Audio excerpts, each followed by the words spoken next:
12:40 ya transcurrieron de este martes 13 de mayo y le pedimos disculpas al entrevistado que ya lo tenemos en comunicación telefónica, que nos retrasamos en el horario que habíamos coordinado la entrevista, pero como lo anticipamos, ¿no?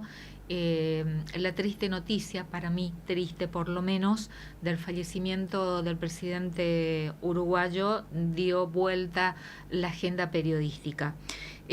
Nos metemos en el tema político electoral de aquí de la región, cruzando el puente, la provincia del Chaco, que el pasado domingo se realizaron elecciones provinciales. Ayer estuvimos analizando la jornada electoral, no solamente de la provincia del Chaco, sino de las otras provincias como Jujuy, Salta y San Luis, en donde también el domingo se realizaron elecciones provinciales. Estuvimos analizando con el analista político y consultor Enrique Zuleta Puceiro.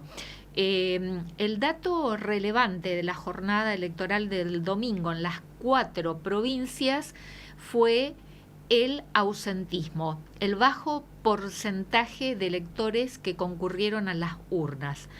La provincia del Chaco fue la provincia con el porcentaje de participación más bajo, 52%.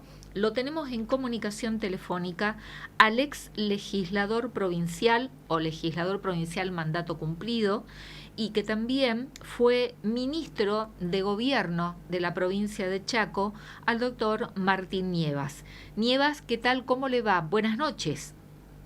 Liliana, buenas noches, gusto de saludarte y un saludo muy especial a toda tu audiencia. Muchísimas gracias, ¿nos recibe bien? Sí, perfecto.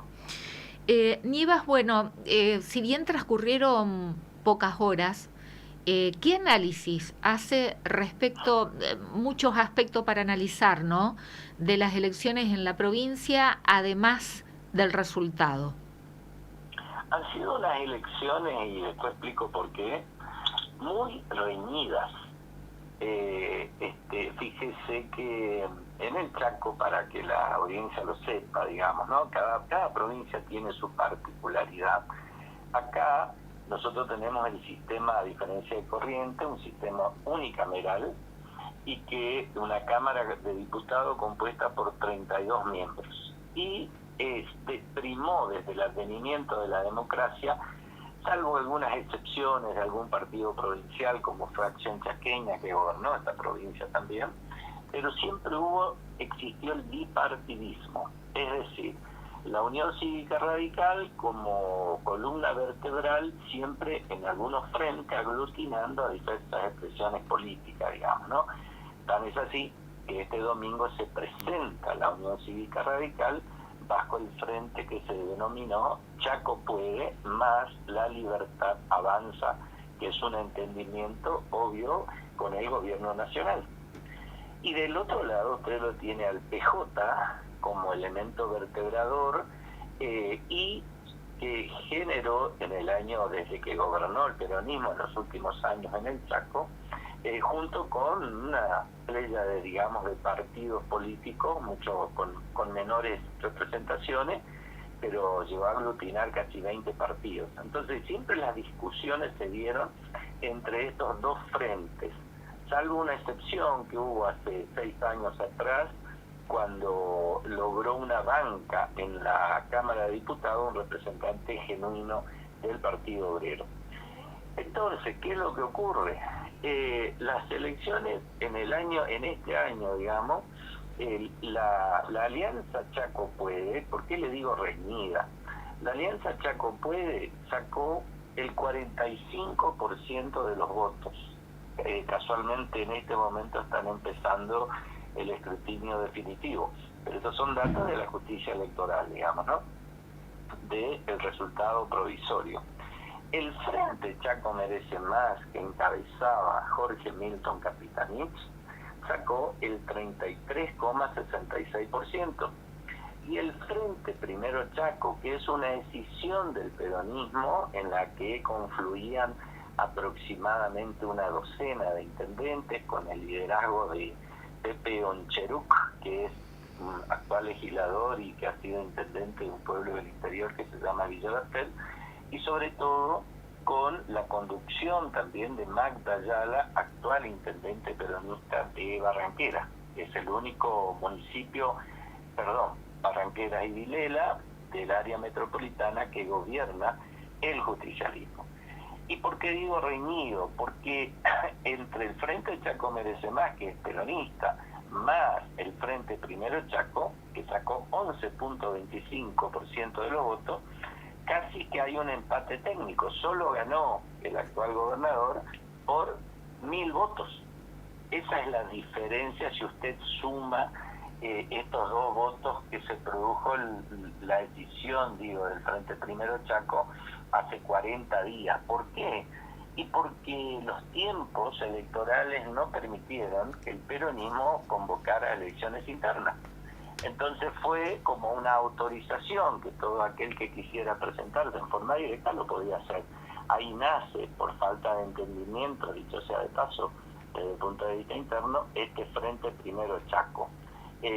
Conclusión, el Frente Chaco Puede, es decir, el radicalismo, sacó 8 diputados y el Frente Chaco Merece Más 6 y Primero Chaco 2, de manera que con base peronista hay 8 diputados y con base radical 8 diputados. ¿Y cómo queda? La situación que quedan empatados en la legislatura.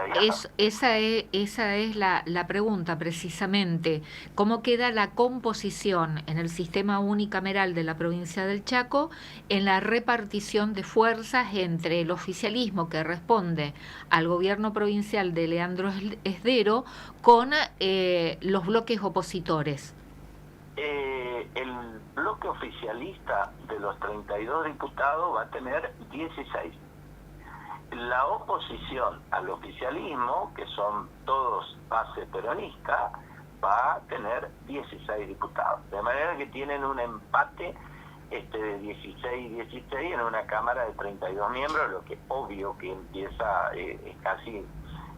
resalta por su obviedad, digamos, el hecho de la necesidad de consenso necesario para aprobar leyes, o cuanto menos, lo más inmediato para aprobar quién va a ser el presidente de esa legislatura, porque no está sometido a reglas la presidencia, digamos, ¿no? Se presupone que el que gana debiera ser el presidente, pero hubo situaciones en las cuales eso no ocurrió. Bueno, ahí está la otra pregunta. ¿Quién ejerce la presidencia? No existe, no está reglamentado, no está legislado quién debe ser el presidente de la legislatura, a diferencia de lo que ocurre con los municipios. Usted, por ejemplo, en la propia Constitución y en la Ley de Municipios del Chaco dice que el partido mayoritario que obtuviere mayor cantidad de votos será el que designará al presidente del Consejo Deliberante. Bueno, en este caso no existe una regla que diga que el partido que más votos sacó debe presidir. La Constitución, la Constitución de Chaco no establece la presidencia. No, para nada. Se han dado situaciones en las cuales el presidente precisamente no fue, digamos, del partido que había triunfado en las elecciones. ¿Y cómo se va a dar aquí? Pero bueno, la Constitución no establece, no tenemos ninguna ley que establece quién ejerce o cómo se elige la presidencia del Poder Legislativo, que es unicameral.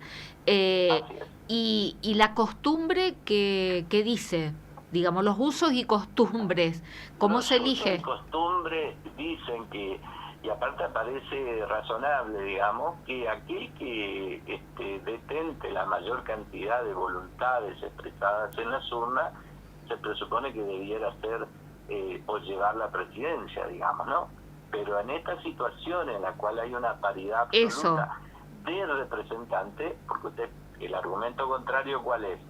Si usted tiene 8 representantes, el pueblo votó por 8, y del otro lado usted tiene que el pueblo votó por otros 8. Sí, oficialismo y oposición. Va a exigir una negociación entre ambos bloques para determinar las autoridades de la Cámara. Ese va a ser el primer, digamos, en cuanto asuman los nuevos legisladores elegidos este domingo pasado, ¿no? A partir del 10 de diciembre. ¿Va a ser el primer desafío, podemos decir, en el ámbito legislativo que va a tener que lograr sobrellevar Leandro Esdero? No sé si tanto Leandro Esdero, digamos, ¿no? Sí, es quien gobierna. El peronismo que se está con esta, ¿qué es lo que ocurrió el domingo, digamos? Acá el gran conductor es Jorge Milton Capitanich, es un hombre de reconocida trayectoria que merece todo nuestro respeto.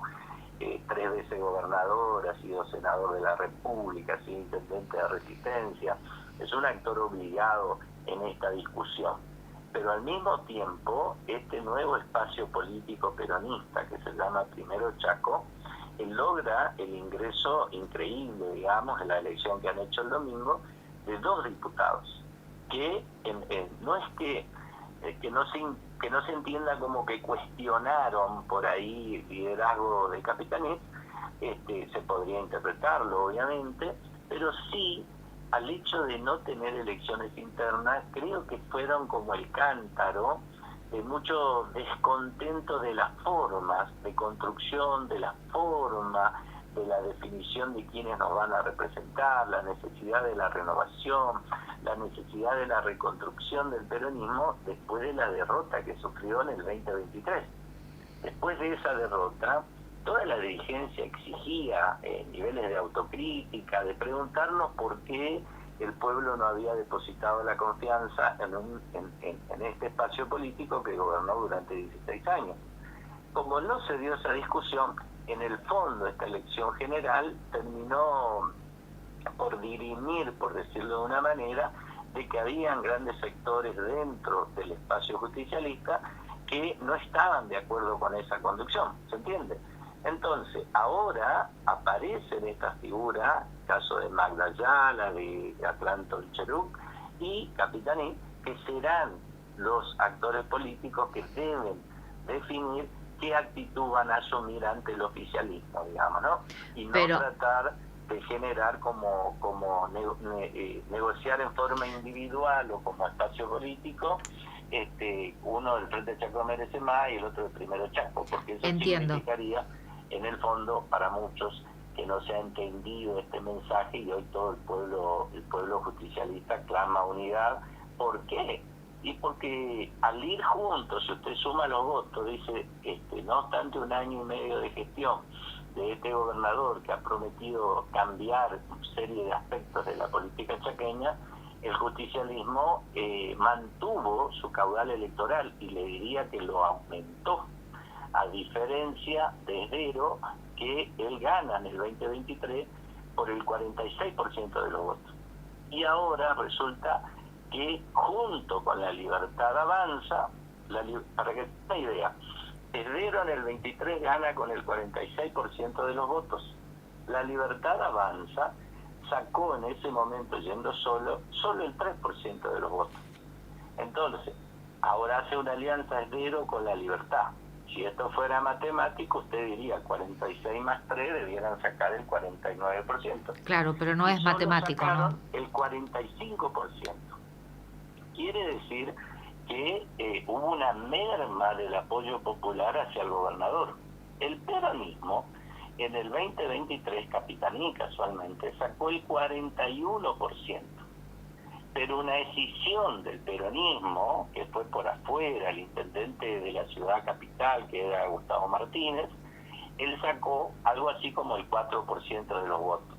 Entonces, si usted ahora hace la sumatoria, entre el Frente Chaco Merece Más y Primero Chaco, sacaron el 45% de los votos, de manera que casi que aumentaron su caudal electoral si uno hace la suma matemática. Claro, pero no es todo matemático, ¿no? En política ni en materia electoral. No es matemática, no es 2 más 2 es igual a 4.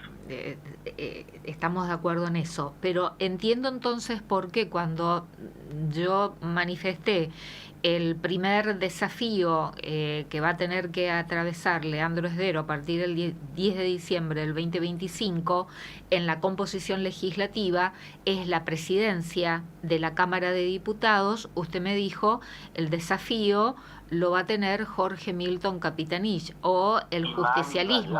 Y claro, el justicialismo, pero quien quede con la presidencia, si estamos en una situación de empate en la composición, 16 bancas para el bloque oficialista, conducido del gobierno provincial, conducido por Leandro Esdero, y 16 bancas para el bloque de la oposición, que todos son de origen justicialista, Nievas. Sí, todos. Bien, entonces 13 serían del bloque del PJ y tengo entendido que 3 del bloque Primero Chaco, ¿no? Sí. Bueno, suman 16 bancas para la oposición. Sí. La presidencia debe surgir de uno de estos 32 legisladores. Así es. El que pone la presidencia pierde un voto en las votaciones porque el presidente solamente vota en caso de empate. No, también vota. Ah. Solo en caso de empate tiene doble voto. Ah, bien, entonces no pierde un voto en la discusión, digamos, o en los debates y en las votaciones de los tratamientos de los proyectos legislativos. Exacto. O sea que... veo a dónde quiere ir. Si el oficialismo logra la presidencia y se discute un proyecto de ley determinado, salen 16 a 16, pongámosle que el justicialismo no acompañe ese proyecto de ley. Entonces, ¿qué es lo que va a ocurrir? Va a desaparecer el presidente y va a salir la ley, ¿sí? Entonces, la importancia de la presidencia de la Cámara de Diputados no es menor. Pero tiene más que nada, creo yo, un poder formal institucional. ¿Por qué? Porque acá viene la otra. Constitucionalmente, los partidos de la oposición, ¿sí? ¿Cuáles son los remedios que tienen contra el avance de los oficialismos? El no dar quórum. Si de pronto los 16 diputados justicialistas no dan quórum en la Cámara y no puede sesionar el oficialismo por más que tenga la presidencia, ¿se entiende? Y el no dar quórum es un derecho constitucional que lo pueden ejercer en cada caso para manifestar disconformidad sobre determinado proyecto de ley. Bueno, en este escenario creo que tanto el radicalismo como el justicialismo tienen desafío. El justicialismo de lograr consolidar un bloque opositor y que las 3 bancas o los 3 legisladores de Primero Chaco, de extracción justicialista, no sean seducidos y no se sumen al bloque oficialista o que voten, aunque no se sumen, que voten de manera conjunta con el oficialismo para hacer, digamos, para dividirse o quedar, diferenciarse de Jorge Milton Capitanich. Es decir, el desafío que tiene el justicialismo, Jorge Milton Capitanich y Magda Ayala para ponerle como referente de este otro espacio justicialista, es consolidar una oposición, fortalecerse como oposición y no pelearse entre ellos. ¿Sería así? Sí, exactamente. Es decir, nada ganaría un espacio y otro negociando con el oficialismo por el hecho de decir, bueno, presto mis votos para la presidencia, como te doy tal cosa para que me des otra cosa. Y para debilitarlo a Jorge Milton Capitanich, por ejemplo. ¿Cuánto de Capitanich? ¿Cuánto de Magda Ayala?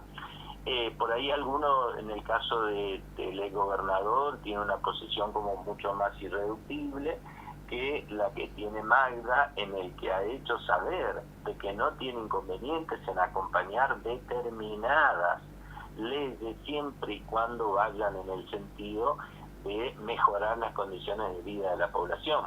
Pongo un ejemplo. En la campaña se debatió mucho en el Chaco el peso que significa que el costo de la energía haya aumentado un 700%. Usted antes pagaba, hay personas que pagaban 40.000, 50.000 pesos de energía y hoy están pagando 200.000, 250.000, que le insume la mayor parte del salario, se vuelve casi imposible. Hay comercios que han cerrado por el alto costo de la energía, el costo del boleto de transporte, la no asistencia directa a todo el sector productivo que está pasando primero por una crisis hace un poco tiempo porque no había lluvia, luego por exceso hídrico, pero no hay como una política clara, definida y concreta hacia esos sectores. Entonces, estos dos espacios ya han hecho saber que quieren trabajar leyes que tengan que ver con la emergencia energética, que tengan que ver con la emergencia en materia alimentaria, que tiene que ver con emergencia agropecuaria. Hay una serie de proyectos en danza que seguramente van a tener que encontrar consensos con el oficialismo para impulsar esos proyectos de leyes, seguramente a cambio de algunas otras cuestiones. Por eso se va a generar un muy Qué interesante ámbito totalmente de consensos, pero que espero, no el consenso por el cargo en sí, sino por el consenso de bien ayudar a políticas públicas que tiendan a mejorar la vida de la población, digamos, ¿no? Me parece que por ahí va a estar la discusión. Es como que si yo le diga, mire, nosotros no tenemos inconveniente que usted sea presidente de la legislatura, pero creemos que tenemos que dictar una ley que decrete la emergencia alimentaria porque hay sectores muy vulnerables que hoy no son atendidos, digamos, de la manera que necesitan puntualmente los niños en cuanto a cantidad y calidad nutricional, digamos, ¿no? Me parece que la discusión pasa por ahí, no por espacios o pequeños espacios de poder dentro de la legislatura. Eso sería lo inteligente. ¿Y usted considera que es posible lograr, digamos, que trabajen así de manera inteligente? Yo creo que sí. Lo que provocó esta emergencia de este grupo de Primero Chaco es, creo, dar el mensaje de que existe la necesidad de confluir desde el punto de vista de los intereses, no solo del partido que pretende representar a sectores determinados de nuestra provincia, y que hay que poner el foco, digamos, en ese tipo de legislación que ayude tal cual ha sido la plataforma política de los dos grupos. Y el escenario que se generó a partir de la irrupción de Primero Chaco creo que es el mejor escenario posible, porque a muchos dirigentes lo ha hecho repensar este tipo de por qué el peronismo va dividido y todo el mundo pide a gritos esquemas de unidad, digamos, para poder plantarse y dar la batalla de cara al 2027. ¿No? ¿Es posible? Es posible, sí. Yo, en lo que hablo con todos estos dirigentes que les estoy comentando, creo que es perfectamente posible. ¿Está desempeñando alguna función partidaria dentro del esquema del Partido Justicialista de Chaco, doctor Nievas? En la actualidad no. Yo he sido, durante varios periodos, digamos, he estado como congresal nacional hasta hace 2 años atrás, en el cual tomé la decisión de no formar parte ni del Congreso Provincial ni del Congreso Nacional, digamos, ¿no? Partidariamente hablando, pero por una decisión política personal.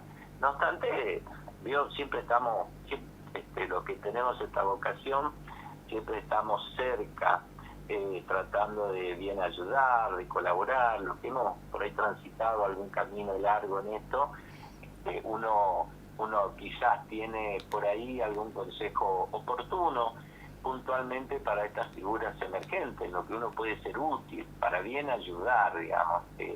Hemos dado bastante y al mismo tiempo nos ha dado bastante también nuestro propio partido. En mi caso personal, yo he sido 3 veces legislador de esta provincia.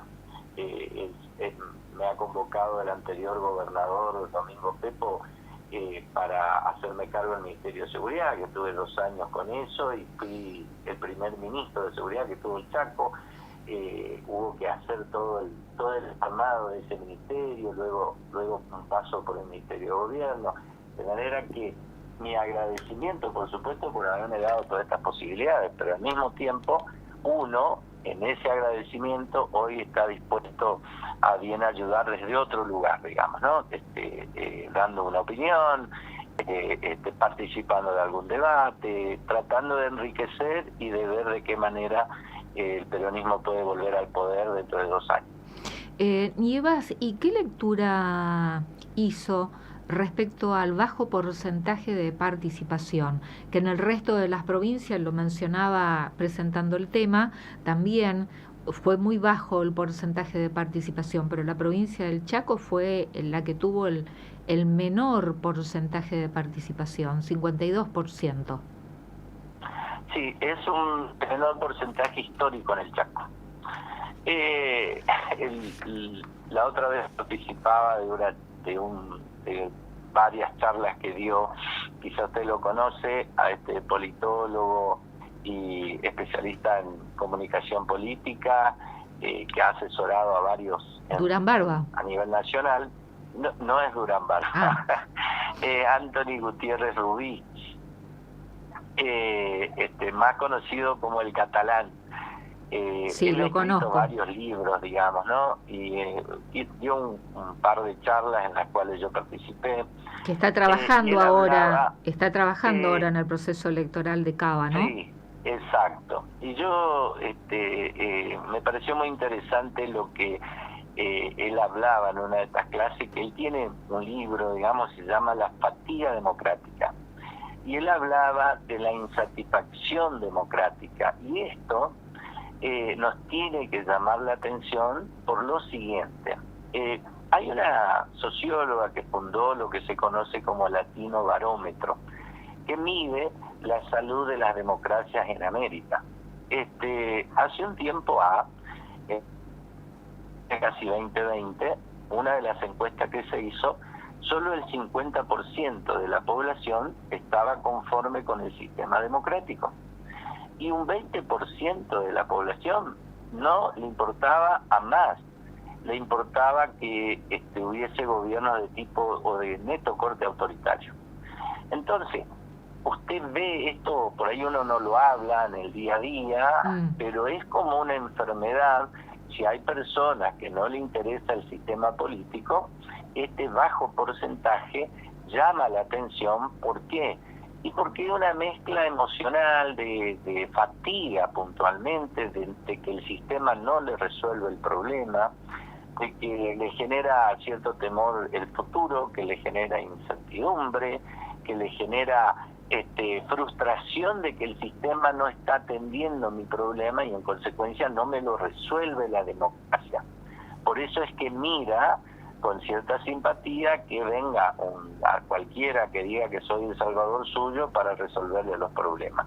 Entonces, si la población empieza de alguna forma a creer esto, estamos jodidos, y en el caso nos debe llamar la atención de ese 52% que solo concurrió a las urnas el domingo. También es verdad, hay datos, digamos, adicionales, como por ejemplo, fue una campaña muy corta. En noviembre se anunció que iba a haber elecciones y las elecciones fueron en mayo. A usted lo agarró las vacaciones de enero, se encontró en febrero o marzo definiendo candidaturas y tuvo un mes y medio de campaña, digamos, un mes. Entonces, no había en la sociedad como la algarabía típica de cuando se está definiendo el futuro de tu provincia o de la nación. Claro. Eso también colaboró. Y en segundo lugar, que desde lo que uno veía, digamos, por lo menos comunicacionalmente, no había como que si se exacerbó la comunicación instando a la población a votar. Creo que eso también ayudó, pero en el fondo nos debe llamar la atención de esa insatisfacción de la población con el sistema. Doctor Martín Nievas, ha sido usted muy claro. Muchísimas gracias por esta comunicación y seguramente lo volveremos a convocar para seguir desmenuzando, ¿no?, en el análisis político electoral de lo que ocurre no solamente en la provincia del Chaco, sino también a nivel general, a nivel país, porque tenemos el 26 de octubre, ¿no?, elecciones legislativas nacionales. ¿La provincia del Chaco elige senadores también? Sí, nosotros elegimos senadores y también 4 diputados nacionales que se renuevan. De manera que elegimos 3 senadores y 4 diputados nacionales. Que digo, si va a continuar esta alianza, ¿no? De la misma manera provincial, del radicalismo, del gobierno provincial junto a La Libertad Avanza, se juegan senadores nacionales, que sabemos que 2 senadores se lleva la primer mayoría y un senador para la minoría. Y la intención del gobierno nacional es fortalecerse legislativamente en el Congreso Nacional. Esto es importantísimo. Va a ser el primer desafío, creo yo, del diálogo que debe existir a puertas adentro de lo que es justicialismo. ¿Por qué? En estas elecciones, le vuelvo a repetir, te suma Frente Chaco Merece Más, Capitanich y Primero Chaco Magdalena. Solo hay una diferencia con el oficialismo de 1000 votos. Es 45, tanto contra 45, tanto, para darle un número Sí. al azar, digamos, ¿no? Entonces, acá se verá la capacidad de diálogos desprovisto, un diálogo con mucha humildad, con mucha racionalidad, para empezar un camino, a transitar un camino distinto de cara al 27, que puede ser el primer hito, digamos, este 26 de octubre, porque si así fuere, no sería tan fácil para el oficialismo pensar de En los que 2 como senadores. primera mayoría va a llevar los 2 senadores. Podría llevarlos el justicialismo, es decir, sostener, porque los 2 senadores actuales son justicialistas, digamos, ¿no? Así es. Pero no obstante, habla de cierta paridad entre oficialismo y oposición. Dependerá del contexto nacional, puntualmente de la marcha de la economía, si afecta o si no afecta a la imagen del gobierno nacional, lo que va a ir como definiendo también las posibilidades de uno y otro frente, digamos, ¿no? Bueno, pero falta va a para ser el primer desafío. Falta para el 26 de octubre, es toda una Falta. eternidad, ¿no? En materia electoral precisamente. Bueno, Sí. doctor Martín Nievas, muchísimas gracias por esta comunicación. Que tenga usted buenas noches. Ha sido un placer y siempre a disposición. Y que tenga usted también buenas noches. Muchísimas gracias. El ex ministro de Gobierno y Seguridad de Chaco y también ex legislador o legislador provincial mandato cumplido, haciendo un análisis del resultado de las elecciones en esta provincia del pasado domingo 11 de mayo. Dato más que interesante: cómo quedó compuesta la Cámara de Diputados o el Poder Legislativo, que es unicameral, 16 y 16. 16 legisladores del bloque oficialista, 16 del bloque de la oposición, todos son de extracción justicialista, 13 legisladores del Partido Justicialista y 3 de este bloque que es de extracción justicialista, Primero Chaco. Allí ya van a tener que sortear quién se queda con la presidencia. No existe constitucionalmente ni ley que establezca el mecanismo de elección del presidente. Sí, usos y costumbres, que aquel que ha obtenido la mayoría en las urnas le correspondería la presidencia de la Cámara de Diputados, pero en este sentido, si se suman, ¿no? Si se hace esta lógica de sumar los porcentajes o los votos obtenidos por los 2 frentes justicialistas, nuevamente quedan en empate. Así que vamos a ver cómo se resuelve, y también el mayor desafío lo tiene el Partido Justicialista de resolver internamente, por lo que recién a lo último le preguntaba cómo van a encarar las elecciones legislativas nacionales, porque el Chaco tiene que renovar senadores. Así que esa es toda también, esto no es un dato menor, porque lo que busca La Libertad Avanza es fortalecerse en el ámbito del Congreso de la Nación. Así que esto me parece que el mayor desafío lo tiene Jorge Milton Capitanich y el justicialismo de la provincia del Chaco si quieren fortalecerse política y electoralmente y ser opción de poder nuevamente en esa provincia.